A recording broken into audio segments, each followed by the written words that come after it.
Hey, what is up everyone? Today's video we're going to be tackling the valve stem seals, and we're going to be doing that replacement on this Honda S2000. I'll cut to this video and show you guys just why we're changing them. The car is smoking after we leave it parked for a period of time, which means that oil is running down in our combustion chamber and then it is, burning it. So probably the valve stem seals. It's a common issue. This car has, or the engine has, some mileage on it, so we're gonna go ahead and we'll pop those off. Everything leads and points to it being that. If you guys are familiar with S2000s or Hondas in general, you'll know that this is a AP1, or at least from what you guys can see, it's got the AP1 headlights, but it is actually an AP2 engine. So instead of the F20 or the 2-liter engine, it has a F22, but this procedure will be the same for both of them. And I'm gonna show you guys what I'm using to get it done and what we're gonna do to do it. So we're gonna need a few simple tools. We're gonna keep the head on the engine, and hopefully this isn't a complete pain. I haven't done it necessarily on this car, but I've done it on other vehicles. So here's what we've got. I've got my supertech valve seals, and they're gonna be different for the intake and exhaust. So I guess they have a different material that they use. So the way you'll be able to tell, and I'll link everything in the parts description below so you guys can get this stuff if you need it. So you'll see 5E, so these are the exhaust ones, the blue ones, and you'll see the last part number on this is I for intake. So the brown are intake, blue are exhaust. Also picked up this cool tool that I'll link down below, and this is going to bolt to our head, and it's going to push down on our valve springs so that we can get the retainers out. So it'll push down on the retainers so we can get the keepers out. You're gonna have to remove the valve springs and all that stuff to get at it. And I also have this tool that I made up, and I'll link it down below what I did, but I just took a compression tester. If you guys already have a leak down tester, you should not need to do this. But I took a compression tester, and I've used it for a few different things. We use this on the Dakota last. And make sure you check out, or take out, I should say, there's a little check valve in here, kind of like it's a Schrader valve, same as you'd find in a bicycle or a car tire. Make sure you take that out so that the air can go both directions. And then other than that, I just used an adapter to get it to one of these air chucks. I'll put about 70 PSI in my compressor, and we'll bump it over. So I'll walk you guys through everything, but essentially what we're gonna do is we're gonna pressurize the cylinder so that the valves are pushed up into the head so that we can use that tool to push them down. So, or not push the valves down, but take the springs off. So we're gonna pressurize the cylinder chamber with the piston all the way at the bottom. Some guys will sit there and put rope in, so you could do that too. I like doing it this way. That way there's no chance of anything slipping or swinging around. And we've done it on the Dakota, we'll do it on this. So let's get right into it. Let's pop this hood and get started. All right, so first things first, obviously the valve cover and everything's gonna have to come off. So I'm assuming if you guys know how to do this, you can do this much. So take out the coil packs, disconnect all the hoses. We're gonna have to take our wire off our VTEC solenoid so that we can take this out and flip it back towards that side of the engine. Disconnect our sensors off the back of the valve cover, take out the valve cover bolts, and take it off. Let's get it done.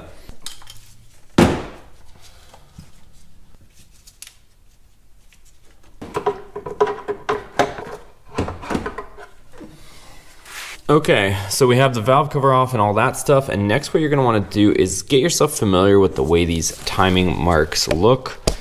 And these are going to go all out of orientation, and I'll show you in a little minute why.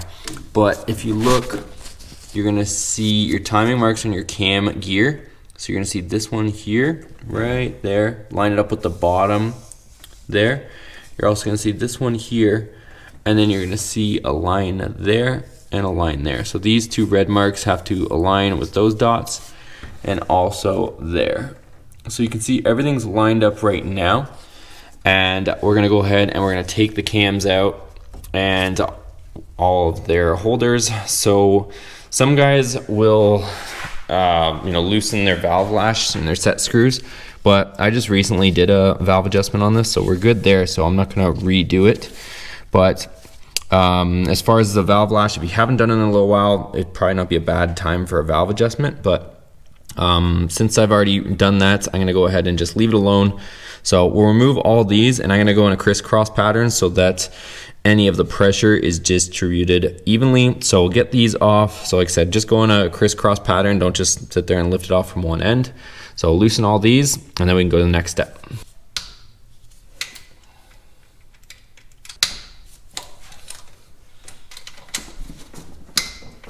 So now that we got all of our bolts loose, we'll go ahead and take the caps off. So you're gonna have to wiggle them and make sure this is very critical, keep the orientation exactly the way you take them off. So they are labeled in case you do get mixed up. See how there's one there, there's two there, but see the direction, there's an arrow here, there's a number there. So what I'm gonna do is I am going to just put them here on a paper towel, lay it all out in the order that I removed them. You guys use whatever organization method you want, but I find that this helps. So just wiggle them a little bit. And then once it comes free, same deal. So like I said, you guys do whatever works for you, but this works for me. I'm gonna get them all off and then we'll pull the cams. All right, so all the caps are gone and this is your last chance to familiarize yourself with your cams, because you will notice that once you relieve the cam cap pressure, that these will kind of turn a little bit. So that way you can kind of get an idea.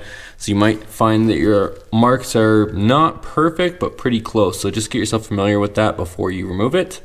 And let's take it off. So here's our exhaust cam, and here's our intake cam. All right, next up, the rocker assemblies. So we're gonna have to pop these up because they have dowels in them, so they're in there pretty good. One thing I will note is you'll see that the rocker assemblies can go like this.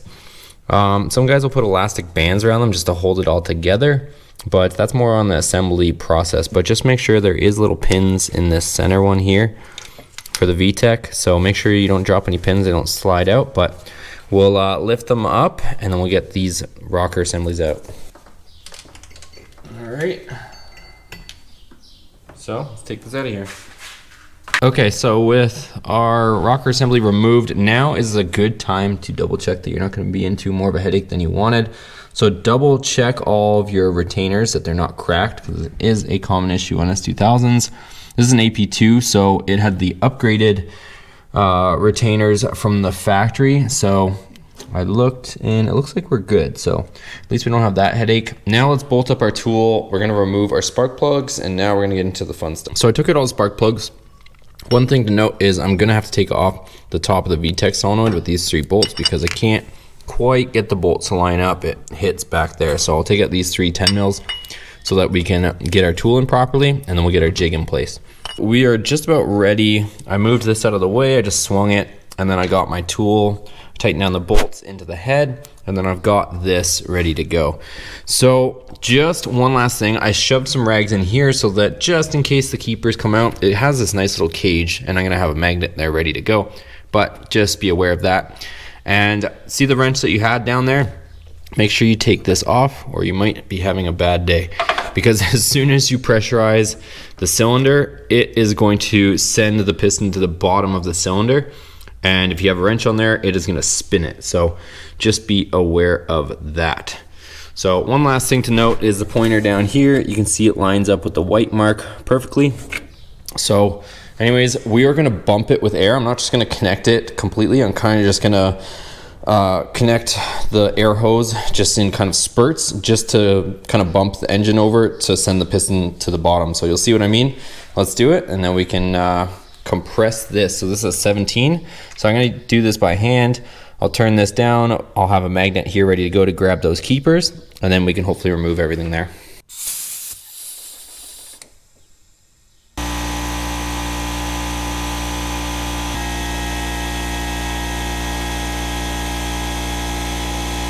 Alright guys, so I managed to get this one off. This keeper is stuck, so I'm fighting with it a little bit, trying to use some light taps of the hammer, or I might have to go the rope method because every time I try to push it down, it just pushes the valve open.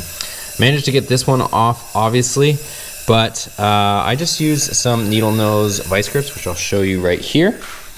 And I think this might be the culprit, honestly. Here's the old one that I took off, but when you put it over top of the valve itself, it is like loosey-goosey, so it barely, you can feel it's barely even grabbing over top of the valve. So I'm hoping that's our issue, and then we can go ahead and install at least one new one for now.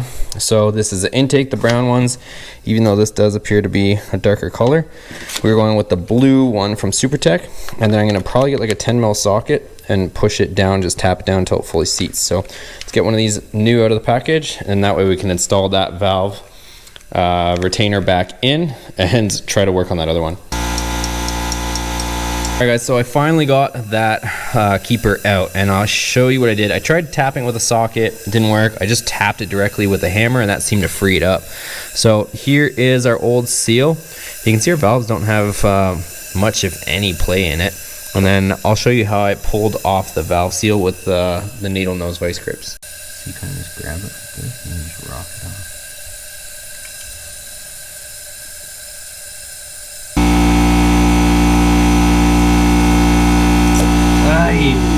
There it is. Alright guys, so here's a really good example. Here's the two old ones I just popped off. Here's the new one. Look at the hole in the middle. So these ones have pretty much just lost their elasticity, whereas this one, obviously it's closing down, so it's going to grab over top of the valve nicely. So that should be a pretty good indication of why I'm changing these. So let's throw this one on and keep moving.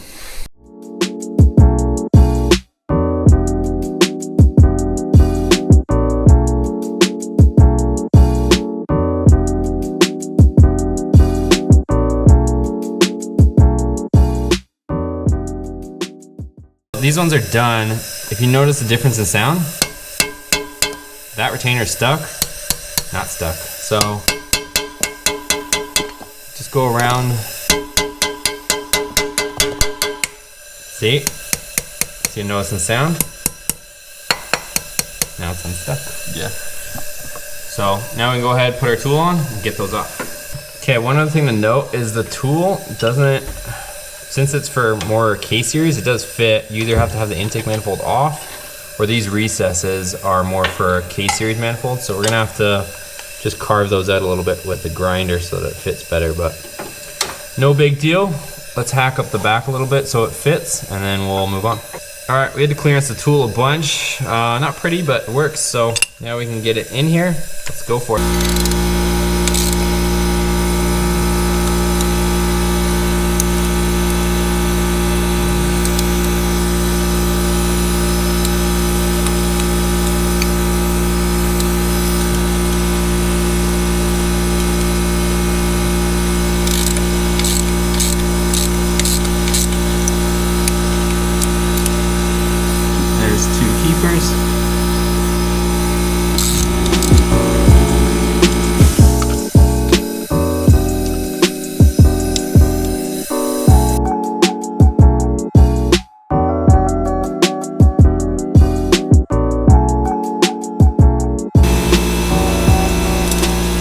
There we go, there's two off.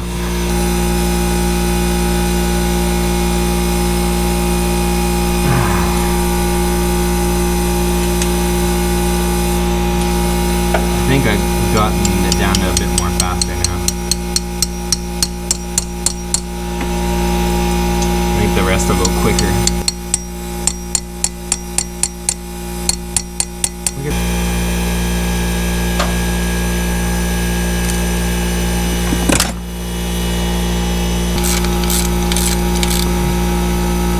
got everything back together on this first cylinder, so I can go ahead and release the air now. Okay, we can move on to the second cylinder, put this back in, and you guys already know the deal. I'll just show you guys some of the stuck keepers, so since I've kind of got that figured out now.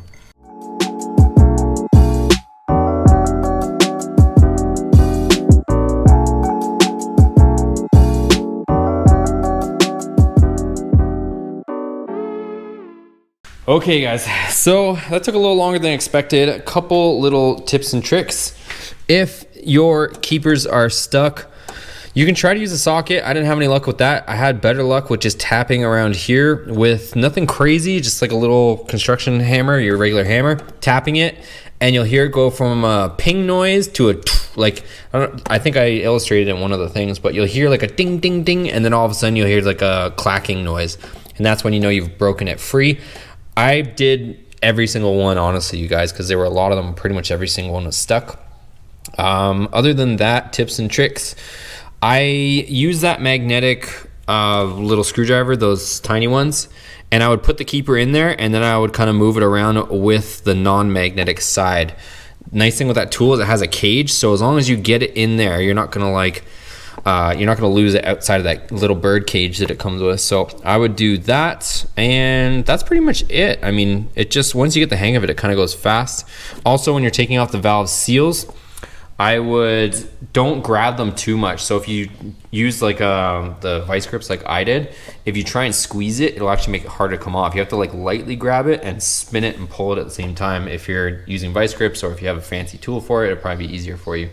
But those are my little tips and tricks. The old ones were pretty roasted, so I think it's going to be my culprit. If you look at these ones, hopefully you guys can see it. I know I don't really have any zoom on this, but you can see like exhaust gases, and it looks all burnt and crispy right around there. So a few of them are really bad, as you can see here, and some of them are even oval shaped. Like this one is pretty worn out, same with that one. You can almost see like the exhaust gases where it's been coming through or something. So anyways, the new ones are in.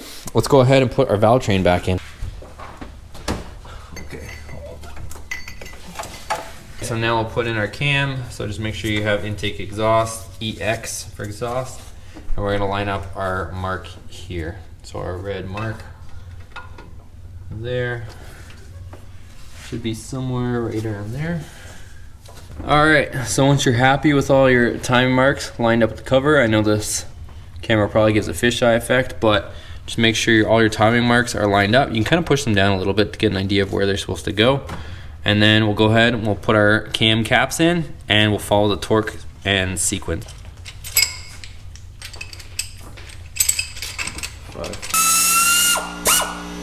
All right, so we have all our cam caps installed. I just gotta torque them down. You're gonna follow this sequence even when you're tightening them, and I'll link this up on the screen here for you guys. So that's the order you're gonna go in, and then now let's torque them. All right guys, so the cam caps are tightened to 16 foot-pounds, 192 inch-pounds. So everything's tightened. Now we can go ahead and throw our valve cover back on. Let's go.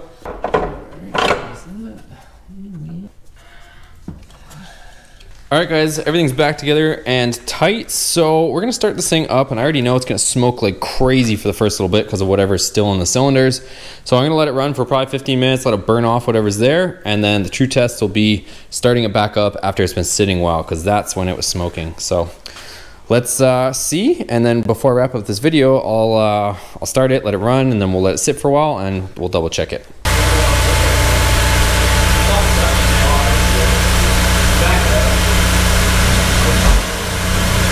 Okay, so we're letting it run, letting it burn off whatever's stuck in the exhaust.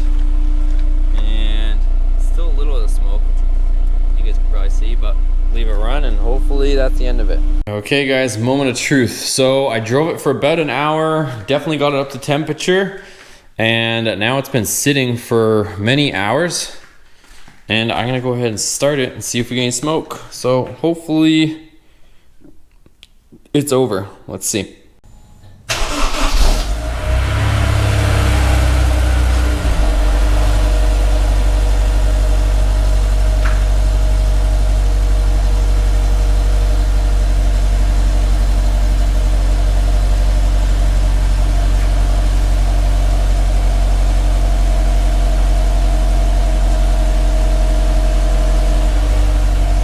Okay, you guys, I think we might be fixed. I don't see any smoke coming out of this thing. We are good. A little bit of condensation, but definitely not no smoke. You guys saw the smoke that was coming out of this thing before. No smoke. Okay, you guys, so that's gonna conclude today's video. I'm glad to say that that was successful. I was definitely biting my nails a little bit there because I just didn't want to have to tear another engine down. If you guys have been following along with our channel and our videos, we've been building a lot of engines lately, so I didn't want to have to do this one just yet. At some point, I do want to, you know, freshen this motor up, but it's good to know that, I mean, it still pulls strong. Under acceleration, it was never smoking. You know, just driving around, it was never smoking. Seems to pull decent, have decent power, but just started doing this weird thing where after you park the car and leave it sit, it would, when you start it back up, it was just like tons of smoke coming out, and you could see it was oil. It was like kind of a bluish haze. So glad that's all done. If you guys found this informative or helpful, make sure you give it a thumbs up. Overall, I'll link all that parts down in the description below, like I mentioned, but that was like, you know, with the exception of time, that was like maybe a $30 to $35 repair. So I think that was an excellent bargain, and I'm glad that it's fixed and now we can enjoy the car again. So anyways, thanks for watching, guys. Make sure you hit that subscribe button, turn on your post notifications, that little bell icon so you're notified of all the latest videos, and we'll see you on the next one.